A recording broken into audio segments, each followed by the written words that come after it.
Hey guys, today I'm going to show you how to seed stitch.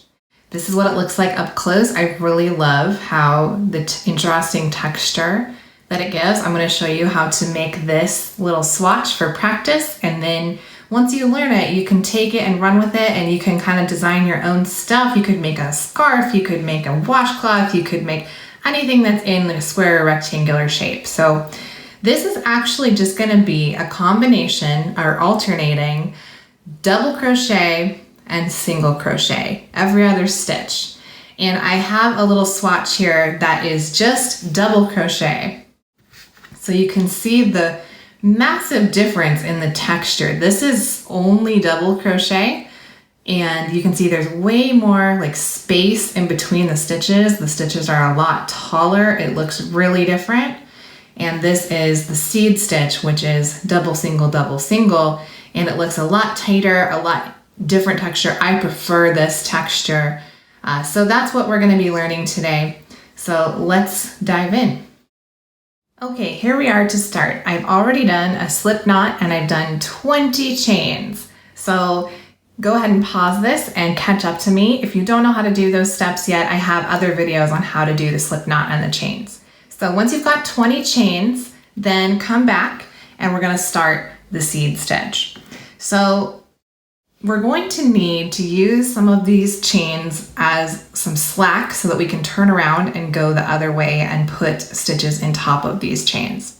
So the way I like to do it is to start with a double crochet and use 3 of these chains as our turning chains. So that means we're going to put our first single crochet into the 4th chain from our hook. So we go 1, 2, 3, 4.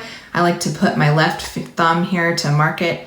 And then we're going to make a single crochet. If you don't know how to single crochet, I have a video on that, as well as double crochet. So if you're getting confused and you're missing, you probably want to go back and research a couple of these other steps here. Okay, so now we're going to count this 3 chain blob as a double crochet, and now we have a single crochet. So now we're alternating double and single. So we're going to do a double,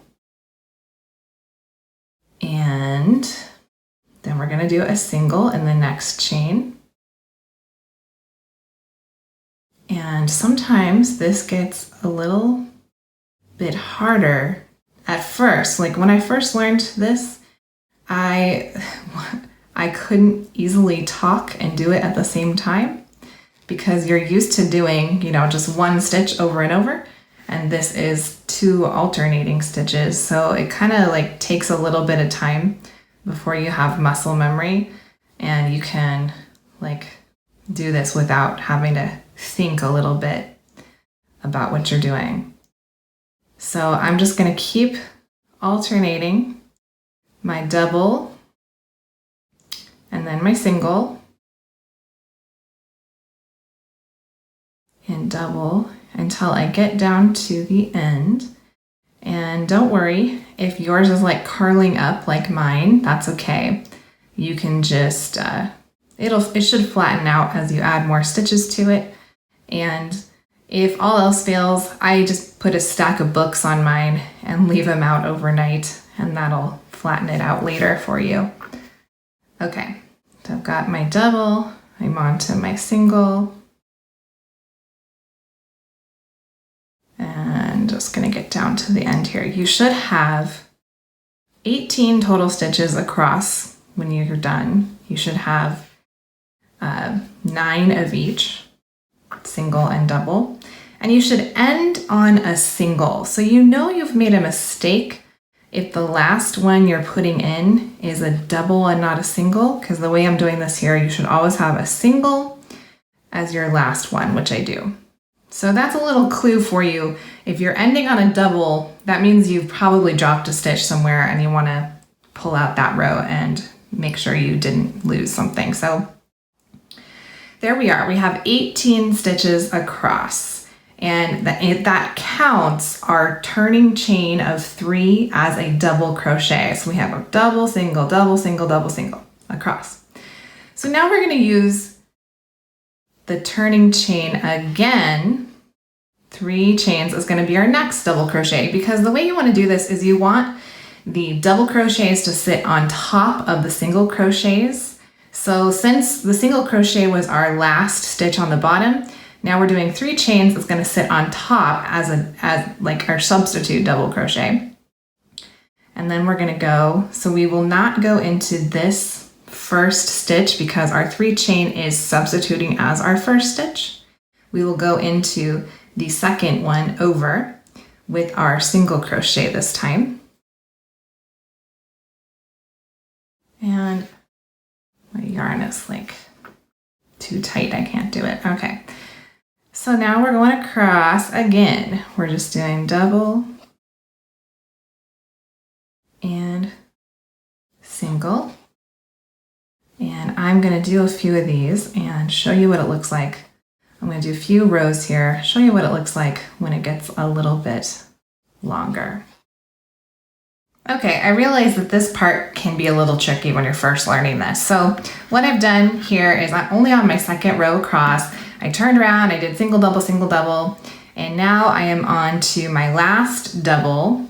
And so this part's fairly normal. You end up going into the last stitch here, which actually was the first single crochet that we did. But the tricky part now, I think, is now where are we at? I think I was confused about this forever when I first learned how to crochet. So we have this blob right here that doesn't even look like anything yet. This was our 3 chains that we did to turn around. And we want to finish our row here by putting a single crochet into this kind of blob. And it doesn't look like the rest of the stitches that you're crocheting into. There's no like clear V to put your hook through. So I am just gonna stab it through at the top, and I think I am getting through the 3rd chain in that chain 3, and I'm gonna put my single crochet in there to end my row. So now I've got 18 again, counting my 3 chains as 1 double crochet. I've got 9 doubles and 9 singles, and I'm just gonna do the same thing again, where I start with a 3 chains, flip it over, turn it around, count this as a stitch, and go into the next one with a single crochet. And just make sure you're counting as you're going, and you should always be ending every single row with your single crochet. So what am I doing here? Okay, so I've got my 3 chain row, my single, my double, going on to single again. Okay, so now I'm going to keep going and show you what it looks like as it gets a little bit longer.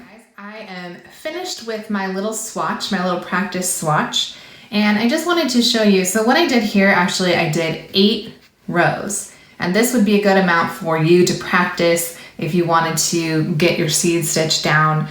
You could even keep going with it and make it long and make it a scarf. Who knows what you want to do. But I just wanted to point out something interesting. This is my seed stitch swatch, and this is my double crochet.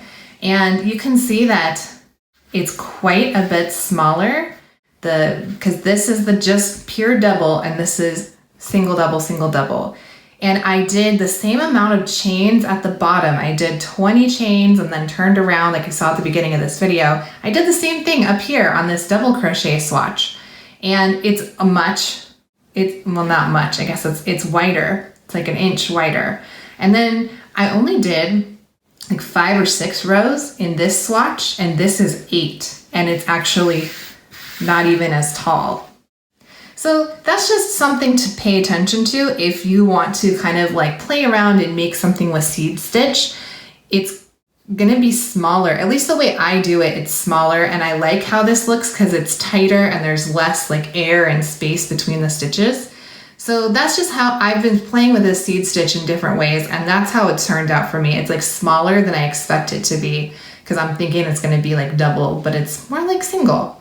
So that's just a little tip for you if you want to play around with it and make some things. So I'm going to make another video, so look out for seed stitch in the round. So it's a little bit different, as you can imagine, if you want to make a circle, which is you can use for all kinds of projects, including beanies, which is my favorite thing to design. So I will be back with another video for you on how to do your seed stitch in the round and make a beanie. So look out for that one next.